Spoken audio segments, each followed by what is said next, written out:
Hello बच्चों, नमस्कार, जय हिंद, प्रणाम। कैसे हैं आप लोग? उम्मीद करता हूं बढ़िया होंगे, मस्त होंगे, जबरदस्त होंगे। तो जैसा कि आप लोगों को पता है यार कि हर रोज सुबह 10 बजे और मैं दोपहर में 1 बजे लाइव आता हूं, लेकिन आज इस समय आने के पीछे का जो रीजन है वो रीजन ये है कि आपका एग्जाम आ चुका है।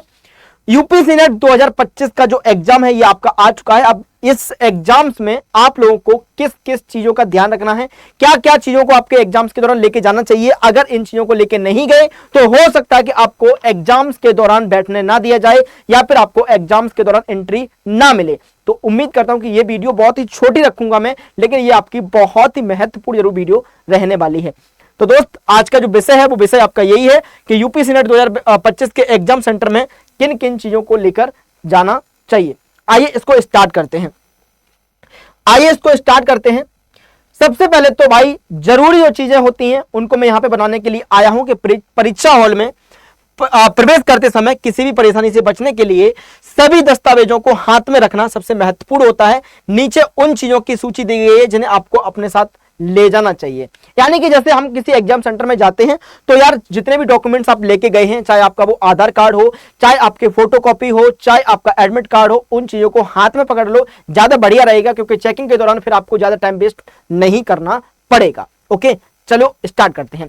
सबसे जरूरी तो आपको एग्जाम सेंटर के दौरान आपका एडमिट कार्ड ही होता है। दोस्त, पता है कि बिना एडमिट कार्ड के तो भाई आपको एंट्री मिलेगी ही नहीं, है ना बेटा जी। एडमिट कार्ड की आप लोग 2 कॉपी लेके जाइएगा। आप एग्जाम्स के दौरान 2 कॉपी आप लोग लेके जाइएगा। यूपीएससी नेट एडमिट कार्ड 2025 की आप लोग कॉपी बनवा लो और इसको लेके जाइएगा। यह एक अनिवार्य दस्तावेज होता है जो परीक्षा में आपके प्रवेश टिकट के रूप में कार्य करेगा। सुनिश्चित करें कि यह एक A4 आकार के कागज पर स्पष्ट तस्वीर और हस्ताक्षर के साथ में मुद्रित हो। यानी कि आप अपने एडमिट कार्ड में देख लो कि आपकी जो फोटो है वो बिल्कुल क्लियर कट आ रही है, नहीं आ रही है, और आपका जो नाम है, रोल नंबर है, वो बिल्कुल स्पष्ट है या नहीं। अगर ये सब कुछ बढ़िया है तो आप अपने एडमिट कार्ड की 2 कॉपी को अपने साथ में कैरी कर सकते हैं। इसके बाद है आपका पासपोर्ट फोटो, है ना। तो एग्जाम सेंटर के दौरान आप लोग 2 फोटो को आप लोग लेके जाइएगा और कोशिश करो कि आपने जब फॉर्म को फिल किया होगा तो उस समय आपने जो फोटो लगाए हैं, अगर वो वाले फोटो आपके पास हैं या फिर कहीं रखे हैं तो उनको लेके जाओ, ज्यादा बेटर रहेगा, क्योंकि उनसे आसानी से पहचान हो जाती है। अगर नहीं है तो फिलहाल आप लोग 2 फोटो को खिंचा लो और तुरंत ही 2 फोटो को लेके आप अपने एग्जाम सेंटर पर जाइएगा। ऐसा ना हो कि कोई बच्चा लेके नहीं गया और उसके बाद में फिर एग्जाम सेंटर पे ढूंढ रहा है भाई कि कहीं पे फोटोस्टेट की दुकान है क्या, या फिर कहीं पे फोटो मेरे खिंच जाए। तो बेटा जी, इसमें काफी ज्यादा टाइम हमारा वेस्ट हो जाता है और हम पैनिक हो जाते हैं, अंदर से होपलेस हो जाते हैं। इसकी वजह से आपको अच्छा खासा आया हुआ पेपर भी खराब हो जाता है। तो यार ये सवाल आपके लिए बहुत इंपॉर्टेंट रहता है। क्यों बच्चे, आप लोग एग्जाम सेंटर के दौरान इन सारी चीजों का विशेषतर ध्यान रखें। ओके भैया, तो पासपोर्ट फोटो लेके जाना है, 2 फोटो लेके जानी है, और एडमिट कार्ड की 2 फोटो लेके जानी है। तो दो डॉक्यूमेंट आपको लेके जाने ही जाने हैं।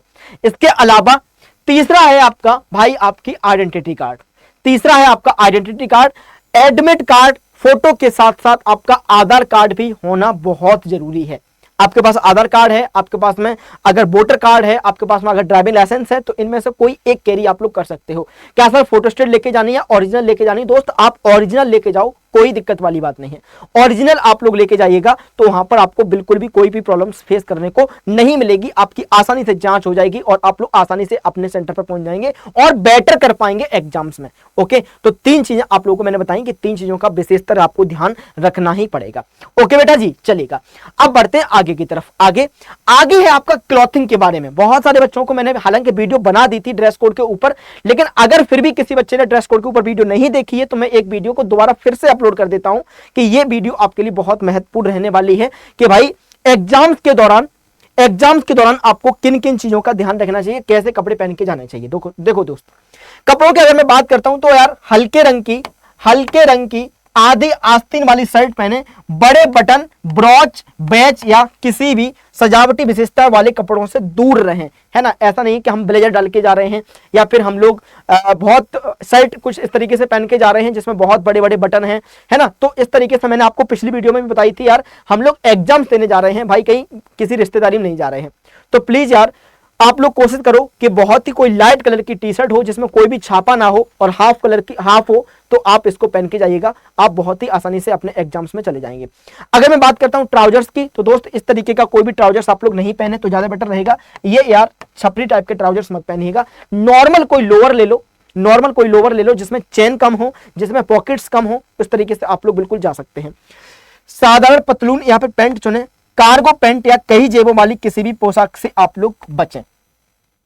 ठीक है भैया, साधारण पतलून को चुने और कार्गो वगैरह जैसी पैंटों को आप लोग बिल्कुल भी अवॉइड करें तो ज्यादा बेटर रहेगा आपके एग्जाम्स के दौरान। ठीक है भैया, अब सर चप्पल पहन के जानी है, जूते पहन के जाना है, तो यार देखो बहुत ही स्पष्ट वे में मैं आपको बता देता हूं कि भैया जूते नहीं पहन के जाओ तो बेटर होगा। जूते पहन के मत जाइएगा, खुले पंजे वाले सैंडल्स या फिर चप्पल्स पहने, बंद जूते या मोटे तलवों वाले जूतों पहनने की अनुमति बिल्कुल भी नहीं है, तो यार मत पहन के जाना, क्योंकि फालतू में फिर आपसे कहा जाएगा कि भैया जूतों को बाहर उतार दो, क्या मतलब जूते पहन के मत जाओ, तो यार पहले से ही मत पहन के जाओ तो ज्यादा बेटर रहेगा दोस्त, है ना। तो उम्मीद करता हूँ ये वीडियो आपके लिए काफी ज्यादा मोस्ट इंपॉर्टेंट रहने वाली है। अपने दोस्तों के साथ में शेयर कर देना जो दोस्त एग्जाम्स के दौरान एग्जाम देने जा रहे हैं। अब मैं बात करता हूं फॉर फीमेल्स कैंडिडेट्स के लिए क्या क्लॉथिंग होनी चाहिए। हल्के रंग के आधे आस्तीन वाले कपड़े चुने, साड़ी जैसे पारंपरिक परिधान की सिफारिश बिल्कुल भी नहीं है, तो दोस्त यार साड़ी वगैरह मत पहनो तो ज्यादा बेटर रहेगा, है ना बेटा जी। अगर आप सलवार या चूड़ीदार पहन रही हैं तो सुनिश्चित करें कि उसमें कोई सजावट ना हो या फिर कोई चुन्नट वगैरह जो होती है वो ना हो, बहुत ही नॉर्मल तरीके का आपका सूट हो और बहुत ही नॉर्मल आपकी जो पजामी है वो होनी चाहिए। ठीक है बेटा जी, तो ये आपके फीमेल्स की क्लॉथिंग हो गई। अब बहुत ज्यादा बच्चे मुझे कमेंट कर रहे थे कि सर जो मुस्लिम रिलीजियस वाली हमारी बहनें हैं उनके लिए हिजाब या बुर्का अलाउड है या नहीं। देखो दोस्त सुनो, फिर से वही बात आ जाती है कि यार हम एग्जाम देने के लिए जा रहे हैं तो यार हिजाब और बुर्का आप लोग अवॉइड अगर कर सकते तो कर दीजिएगा, ज्यादा बेटर रहेगा, क्योंकि वहां पे ना चेकिंग के दौरान आपको सबसे ज्यादा टाइम वेस्ट करना पड़ेगा और एग्जामिनर की नजर हमेशा तुम्हारे ऊपर ही रहेगी। जितना हम नॉर्मल होके जाएंगे ना, एग्जामिनर आपके ऊपर निगाह नहीं रखेगा तो आप बहुत ही संतुष्टि के साथ में पेपर कर पाएंगे। और अगर आप लोग इस तरीके से कपड़े पहन के जाओगे तो एग्जामिनर की निगाह तुम्हारे पास टिकी रहेगी, उनको लगेगा कि यार कुछ ये छुपा के तो नहीं लाया है या लाई है। तो मेरे प्यारे बच्चों इस तरीके से बिल्कुल भी आप लोग गलती ना करो तो आपका एग्जाम बहुत बेटर जाएगा। ओके दोस्त, चलेगा। कैंडिडेट्स हु वियर आ हिजाब और बुर्का for religious purpose are allowed but may face additional security check. उसके बाद भी आपका फिर सिक्योरिटी चेक होगी तो वहां पे प्रॉब्लम्स देखने को मिलेगी। फिर मैं लड़कियों की बात करता हूं कि फुटवियर में क्या पहनना चाहिए। यार दोस्त सैंडल पहन के जाना चाहिए, इस तरीके के ऊंची हील्स यानी कि बोलते ना हाई हील्स वगैरह मत पहन के जाओ, फालतू में आप चढ़ते उतरते टाइम गिर जाओगे, आपके चोट लग जाएगी तो भी आप एग्जाम्स में नहीं बैठ पाएंगे सही से, या फिर चेकिंग के दौरान आपको प्रॉब्लम्स फेस करने को मिलेगी, तो क्यों इन सब चीजों को करना, है ना बेटा। चलिएगा आगे देखो। हाँ भाई, किसी भी तरीके की कोई भी ज्वेलरी को भैया ना धारण करें, कोई भी ज्वेलरी ना पहन के जाए तो ज्यादा बेटर रहेगा। ये आपके एडमिट कार्ड में साफ साफ लिखा है। अभ्यर्थियों को कोई भी आभूषण नहीं पहनने हैं, सहायक वस्तु या धातु की वस्तु पहनने से बचना चाहिए क्योंकि इससे सुरक्षा जांच के दौरान देरी हो सकती है। आपको जांच में पूरा समय निकलवा दिया जाएगा तो फिर आप कैसे एग्जाम्स में पास कर पाएंगे, है ना बेटा जी। चलिएगा, इसके अलावा सर बोतल को ले जा सकते हैं क्या। बिल्कुल, इस तरीके की अगर कोई बोतल है, पारदर्शी कोई बोतल है, आप बिल्कुल लेके जाइएगा, कोई प्रॉब्लम नहीं है। लेकिन बोतल याद रखना चाहिए आपको ट्रांसपेरेंट होनी चाहिए, ट्रांसपेरेंट आपको बोतल होनी चाहिए, पारदर्शी पानी की बोतल होनी चाहिए। ओके चलो आगे बढ़ते हैं। सर क्या कोई मेडिसिन वगैरह लेके जा सकते हैं। हाँ, मेडिसिन वगैरह लेके जा सकते हो। अगर आपके सर में दर्द होता है या फिर आपको कभी कभी फीवर आ जाता है तो आप मेडिसिन को कैरी कर सकते हो, कोई दिक्कत वाली बात नहीं। बस ये है कि उस पर रेपर पे कुछ नहीं होना चाहिए, है ना भाई। यदि आपको कोई चिकित्सा स्थिति है तो आप अधिकारियों को पूर्व सूचना देकर आवश्यक दवाएं ले जा सकते हैं, कोई दिक्कत वाली बात नहीं। लेकिन आप एंट्री टाइम पे बता दो कि ऐसे ऐसे मैं मेडिसिन लेके जा रहा हूं कि मुझे बुखार है। ओके चलिएगा। इसके अलावा भाई फेस मास्क और हैंड सैनिटाइजर आप लोग कैरी कर सकते हो, है ना, इनको आप लोग कैरी कर सकते हो। चलो इसके अलावा देखो, इलेक्ट्रॉनिक डिवाइस तो भाई बिल्कुल भी नहीं, फोन, ब्लूटूथ, वॉच, ये तो बिल्कुल भी मत लेके जाना। मैं बता रहा हूं, पकड़े जाओगे तो भाई सजा भी होगी और तुम लोग कभी किसी एग्जाम्स में बैठोगे नहीं, तो मत लेके जाना। जो कुछ होगा बहुत अच्छा होगा, लेकिन याद रखना यार, याद रखना एग्जाम में आपके नेगेटिव मार्किंग नहीं है, आपने पूरी साल मेहनत की है, तो दोस्त आपको आप पर बिलीव होना चाहिए कि यार मैं मचा के आऊंगी या मैं मचा के आऊंगा क्योंकि हमने इतनी अच्छी से तैयारी की है। ओके, तो इन सब चीजों को आप लोग अवॉइड करें। आगे देखो, बैग और वॉलेट्स भाई ससुराल नहीं जा रहे हैं दोस्त, एग्जाम सेंटर में जा रहे हैं, इनको बिल्कुल भी मत लेके जाना, बिल्कुल भी मत लेके जाना। ओके बेटा जी।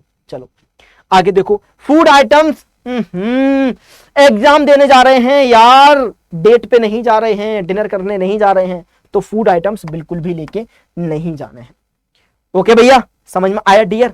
चलो इसके अलावा रिपोर्टिंग टाइम से आप लोगों को पहले पहले पहुंच जाना है, रिपोर्टिंग टाइम से आपको पहले पहले पहुंच जाना है। अगर आपकी रिपोर्टिंग है 9 बजे तो आपको 8:30 पर पहुंच जाना है, 9:30 बजे है तो 9 बजे पहुंच जाना है, 10 बजे है तो 9:30 बजे पहुंच जाना है।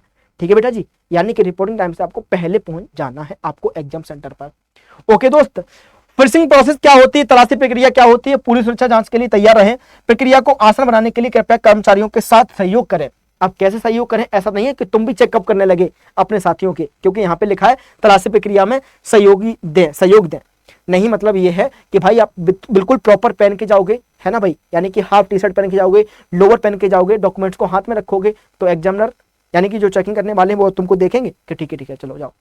तो ये बताया है, ठीक है भाई। हाँ चलो, अब इसके अलावा क्वेश्चन पेपर मीडियम आपको पता है कि भाई आपने हिंदी और इंग्लिश दोनों में आएगा। आपने जिस तरीके से फॉर्म में भरा होगा, इंग्लिश तो इंग्लिश में आएगा पेपर, हिंदी तो हिंदी में आएगा पेपर। ओके बेटा जी, इसमें कोई बड़ी दिक्कत वाली बात नहीं है।